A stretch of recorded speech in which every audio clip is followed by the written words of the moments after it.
Morning class. आज हम chapter 2 start करने वाले हैं, सॉल्यूशंस। तो चैप्टर 2 में सबसे पहले जैसा नाम इसका पता चल रहा है, नाम है सॉल्यूशन। तो सॉल्यूशन तो आपको पता होगा क्या होता है। सबसे पहले अगर डेफिनेशन की बात करें तो सॉल्यूशन क्या होते हैं, होमोजेनस मिक्सचर को हम सॉल्यूशन बोलते हैं। होमोजीनियस मिक्सचर, ठीक है ना। होमोजीनियस का मतलब क्या होता है, यूनिफॉर्म कंपोजिशन जिनके अंदर होती है उन्हें हम इस कैटेगरी में डालते हैं। यूनिफॉर्म कंपोजिशन, यूनि मतलब क्या होता है एक, फॉर्म क्या होता है जैसा, मतलब जैसा यूनिफॉर्म आपकी जैसी यूनिफॉर्म होती है स्कूल की, तो स्कूल की सबकी एक यूनिफॉर्म होती है ताकि सब एक जैसे लगे, कहीं पर कोई कम या ज्यादा ना लगे। तो यूनिफॉर्म कंपोजिशन का मतलब एक जैसा होना। फॉर एग्जाम्पल अगर आप पानी में चीनी घोल देते हो, हमने एक ग्लास में पानी डाल के उसमें चीनी घोल दी, तो क्या आप यहाँ से लोगे टेस्ट करोगे तो अलग टेस्ट आएगा, यहाँ से टेस्ट करोगे क्या अलग टेस्ट आएगा? नहीं, दोनों से सेम टेस्ट आएगा, है ना। तो इधर आ रहे हैं हम सॉल्यूशन। अब सॉल्यूशन जो होता है बेटा on the basis of solvent, solvent के बेसिस पे सॉल्यूशन की दो कैटेगरी है, एक एक्वस और एक नॉन एक्वस। तो एक्वस सॉल्यूशन उनको बोलते हैं जिनके अंदर कौन सॉल्वेंट हो, वाटर। जिसके अंदर ऐसे सॉल्यूशन जिसके अंदर सॉल्वेंट वाटर होता है उन्हें एक्वस सॉल्यूशन बोलते हैं। और जिनके अंदर एक्सेप्ट वाटर कोई भी सॉल्वेंट हो, एक्सेप्ट वाटर कोई भी सॉल्वेंट हो, चाहे बेंजीन हो, चाहे टोलुइन हो, चाहे कुछ और हो, लेकिन बस वाटर नहीं होना चाहिए, तो वो नॉन एक्वा सॉल्यूशन के अंदर आएगा। अब बात करते हैं, जो सॉल्यूशन होता है उसके अंदर दो कंपोनेंट से बना होता है, दो कंपोनेंट से बना होता है। मतलब इसके अंदर मेन दो चीजों से बनता है, वो है एक तो होता है सोल्यूट और एक होता है सॉल्वेंट। जो सोल्यूट होता है वो लेस क्वांटिटी में यूज किया जाता है, मतलब जो आपकी इन दोनों में जो कम मात्रा में होता है वो सोल्यूट होता है, जो मोर में होता है वो सॉल्वेंट होता है। फॉर एग्जाम्पल अगर मैं एक गिलास में आधा चम्मच चीनी डालती हूँ, तो चीनी थोड़ी मात्रा में डाली है तो सोल्यूट होगी और वो पानी क्या हो गया, सॉल्वेंट हो गया, ठीक है। पर अगर हम केस रिवर्स कर दें, फॉर एग्जाम्पल एक बोरी के ऊपर मैं एक गिलास पानी डाल दूं, चीनी की बोरी है और उसके अंदर एक गिलास पानी डाल दूं, तो चीनी अब वहां पर क्या करेगी, सॉल्वेंट की तरह एक्ट करेगी और जो पानी होगा वो सोल्यूट की तरह काम करेगा। अगर दोनों बराबर हो, फॉर एग्जाम्पल हमने 50% जो है 50% इथेनॉल मिलाया और 50% एक चीज में वाटर मिलाया। 50% का मतलब मैं इथेनॉल का सॉल्यूशन की बात नहीं कर रही, प्योर इथेनॉल लिया है, उसको 50 मतलब 1/2 भाग गिलास का उससे भरा, 1/2 भाग पानी से भरा, दोनों मिल गए, मिल जाएंगे, क्या बन जाएगा, सॉल्यूशन बन जाएगा। अब आपसे पूछता है कोई कि सोल्यूट कौन सा था और सॉल्वेंट कौन सा था, बताओ। तो अगर कभी ऐसा हो जाए कि दोनों बराबर मात्रा में घोले हुए हों, तो सोल्यूट सॉल्वेंट डिपेंड करता है सोल्यूबिलिटी पावर पे, किसकी ज्यादा सोल्यूबिलिटी पावर है। तो of course water universal solvent है, इसकी सोल्यूबिलिटी ज्यादा होती है, तो वाटर सॉल्वेंट और इथेनॉल जो हो जाएगा वो सोल्यूट हो जाएगा, ठीक है। इतना आपको समझ में आ गया है, ठीक है। कहीं कहीं पर कुछ टर्म आएंगी बेटा, जैसे कोई पूछता है बाइनरी सॉल्यूशन, तो बाई का मतलब क्या होता है, 2।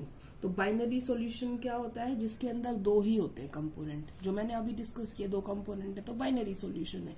टर्शरी हो जाएगा, टर्नरी हो जाएगा, तो उसमें 3 कंपोनेंट हो जाएंगे, ठीक है। जैसे पानी, तेल और पानी, नमक और चीनी।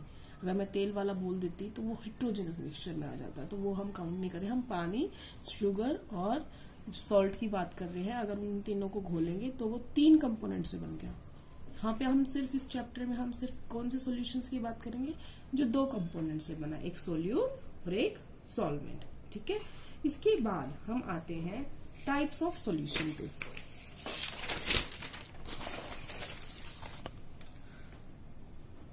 Types of solution. किस बात किस उस पे डिपेंड कर रहा है बेटा, टाइप ऑफ सॉल्यूशन किस हिसाब से बात कर रही हूँ, कि वो गैसियस सॉल्यूशन है या लिक्विड सॉल्यूशन है या सॉलिड सॉल्यूशन है।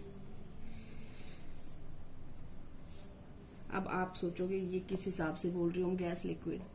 अगर यहाँ पर हमारा जो, मान लो मैं दोनों लिख देती हूँ, सोल्यूट भी और सॉल्वेंट भी। देखो गैसियस सॉल्यूशन का मतलब है उसमें सॉल्वेंट सारे के सारे टाइम कौन था, गैस था। लिक्विड के टाइम पे लिक्विड था और सॉलिड के टाइम पे सॉलिड है। इसका मतलब अगर सॉल्वेंट गैस है तो गैसियस सॉल्यूशन बोल रहे हैं, लिक्विड है तो लिक्विड सॉल्यूशन, सॉलिड है तो सॉलिड सॉल्यूशन। इतनी बात समझ में आ गई। अगर सॉल्यूट गैस ही है, सॉल्यूट भी गैस हो गया, सॉल्वेंट भी गैस हो गया, तो कोई एग्जांपल देखो जिसमें दो गैसेस हो। तो अगर हम ऑक्सीजन और नाइट्रोजन को एक वेसल में बंद कर दें तो कितनी गैस हुई, सॉल्यूट क्या है, गैस, सॉल्वेंट क्या है, गैस। तो इसका मतलब क्या हो गया, जैसे हमने अभी करा, ऑक्सीजन और नाइट्रोजन को मिक्स कर दिया, तो ये हो गया गैसियस सॉल्यूशन का गैस इन गैस। ये सॉल्यूशन ऐसे बोले जाते हैं बेटा, गैस, क्योंकि सोल्यूट घोला जाता है सॉल्वेंट में, गैस इन गैस, ठीक है ना। तो गैस इन गैस सॉल्यूशन का एग्जांपल हो गया ये। अब फॉर एग्जांपल हमारे पास लिक्विड है कोई। अब लिक्विड सोचो, थोड़ी मात्रा में कोई लिक्विड और गैस में हो, तो आप क्या कर सकते हो। फॉर एग्जांपल कोई या तो स्प्रे का रखा हो पानी का या कुछ और, तो लिक्विड इन गैस का एग्जांपल, या क्लोरोफॉर्म का रखा हो, तो कोई गैस ले लो। फॉर एग्जांपल हमने लिया नाइट्रोजन गैस, क्लोरोफॉर्म के लिक्विड्स के घोला गया किसमें, नाइट्रोजन गैस में। ये क्या है, सॉल्वेंट, ये क्या है, लिक्विड, ठीक है ना। तो या स्प्रे कर दिया पानी का, सिंपल पानी का हवा के अंदर, ये एयर वाली हवा की बात नहीं कर रही बेटा, कोई एक पर्टिकुलर गैस की, एयर तो मिक्सचर हो गया ना। अब बात करते हैं सॉलिड। अगर सॉलिड इन गैस है, ठीक है ना, सॉलिड इन गैस, याद करो सॉलिड इन गैस का एग्जांपल। तो सॉलिड में कपूर जो होता है हमारा, कैम्फर जिसको बोलते हैं हम, कैम्फर इन कोई भी एक गैस बोल दो, नाइट्रोजन गैस, ऑक्सीजन गैस, कुछ भी, तो कैम्फर जो होता है वो सॉलिड होता है। ये नाइट्रोजन गैस, तो ये उसके अंदर है। तो ये हो गए किसके एग्जाम्पल, गैस एस सॉल्यूशन के एग्जाम्पल, गैस या सॉल्यूशन के।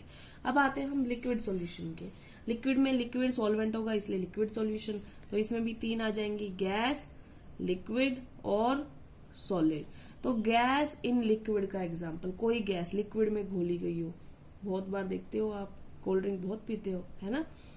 तो या आप ये समझ लो एक्वाटिक लाइफ किस पे डिपेंड करती है, जो ऑक्सीजन घुली होती है पानी में उसी पे डिपेंड करती है ना। तो ऑक्सीजन गैस घुली हुई है किसमें, वाटर में। अब अगला है लिक्विड इन लिक्विड। जैसे अभी थोड़ी देर पहले मैंने आपको एग्जांपल दिया था अल्कोहल और वाटर का मिक्सअप, तो वो क्या था, लिक्विड इन लिक्विड का एग्जांपल।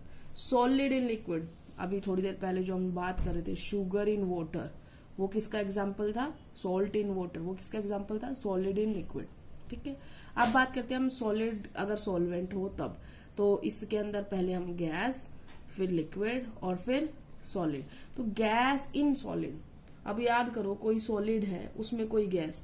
देखो आप कभी भी ये लिखते थे ना, ये ध्यान जो मैं लिख रही हूँ उसको ध्यान से देखना मैंने क्या लिखा है। जब भी आप कोई रिडक्शन करते थे, हाइड्रोजनेशन करते थे, हाइड्रोजन का ऐड करते थे, तो ऐसे लिखते थे, याद है। तो ये क्या था, प्लेडियम या प्लेटिनम धातु जो होती है उसके अंदर हाइड्रोजन गैस जो होती है वो एब्जॉर्ब हो रखी होती है। तो प्लेडियम उस पैलेडियम उस वक्त क्या है, सॉल्वेंट, सॉलिड, और गैस जो उसके ऊपर एब्जॉर्ब हो गई वो क्या हो गई, यहाँ पर सॉल्यूट, ठीक है ना। तो ये हो गया हाइड्रोजन प्लेडियम का एग्जाम्पल। उसके बाद लिक्विड इन सॉलिड, लिक्विड, अब लिक्विड देखो कोई अगर एग्जाम्पल आपको याद आओ, लिक्विड इन सॉलिड बताना है आपने। फॉर एग्जाम्पल जो मरकरी जो होती है, मरकरी क्या होती है बेटा सॉरी, मरकरी क्या होती है, लिक्विड होती है ना, सोल्यूट होती है। और उसको अगर किसी मेटल का बना दे हम, तो सोडियम क्या है, सॉलिड, लिक्विड, तो मतलब हमने कोई अलॉय बना दिया, एमलगम। एमलगम क्या होता है, किसी भी मेटल का मरकरी के साथ होमोजेनियस मिक्सचर। तो तो होमोजीनियस मिक्सचर आप मरकरी का हमने सोडियम के साथ करते हैं। सोडियम क्या है? सॉलिड। मरकरी क्या है? लिक्विड। तो लिक्विड इन सॉलिड का एग्जांपल हो गया। सॉलिड इन सॉलिड, तो ये जितने भी अलॉयज हैं आपके, जैसे ब्रास है, ब्रॉन्ज है, ये सब क्या है? देखो ब्रास किससे बना था? कॉपर प्लस, मैंने आपको एक बार शॉर्ट टर्म बताई थी, जिसमें एस आएगा उसमें जेड लिख दो, जिसमें जेड आ रहा है उसमें एस लिख दो। तो एस आ रहा है तो इसमें कॉपर प्लस जिंक, और ब्रॉन्ज वाले में जेड आ रहा है तो इसमें लिख दो एस टिन। तो ये सब क्या है? ये भी सॉलिड, ये भी सॉलिड, ये भी सॉलिड, ये भी सॉलिड। तो जितने भी ऑलमोस्ट अलॉयज होते हैं वो सारे के सारे सॉलिड सॉल्यूशन होते हैं, सॉलिड इन सॉलिड में। ठीक है ना? तो आज हमने टाइप्स ऑफ सॉल्यूशन कर लिया है, इतना आप अपने नोटबुक में नोट डाउन करेंगे। Thank you class.